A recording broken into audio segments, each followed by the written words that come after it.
Secretary to the Government of the Federation, Senator George Akume, says one of the fundamental pillars in the battle against climate change lies in the mobilization of internal financial resources.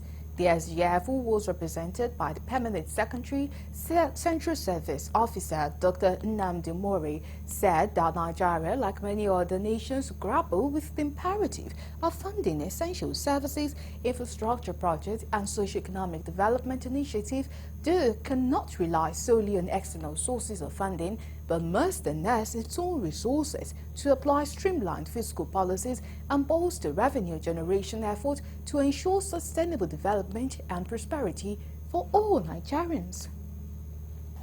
New funding for loss and damage targets on the global goal adaptation, linking climate action with nature conservation, remapping practical climate solutions, etc., etc.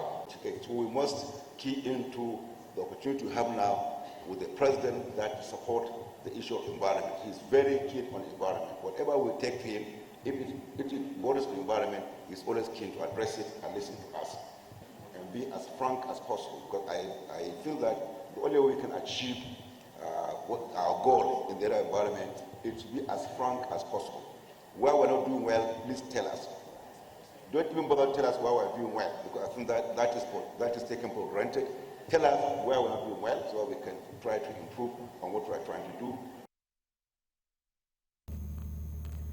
The Minister of Women Affairs, Uju Kennedy, called on associate partners to reduce SMURF program and do more sustainable empowerment to cut down hunger, while the Director General of the National Council on Climate Change, Dr. Salisu Dairu, opined that the workshop presents a pivotal opportunity for stakeholders to reflect on the outcomes of the 28th session and chart a path towards sustainable solution as the country speed transition to a climate-resilient future.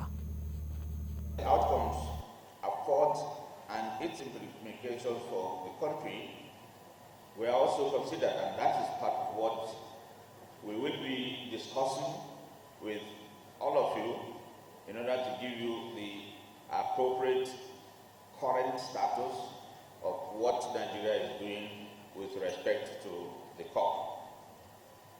This event is hosted by the National Council on Climate Change. What they want to hear, while we keep dwelling and suffering for nothing, for things that are that's something you can easily take care of.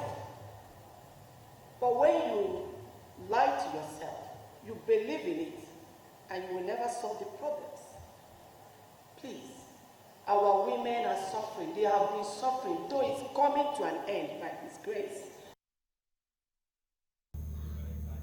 Also speaking, some key players in the environment sector pledged their support towards the sector.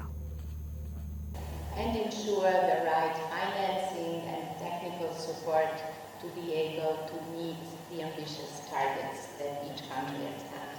So this event, I think it's very much welcome because it really shows that the government of Nigeria is giving top priority to the implementation of its commitments.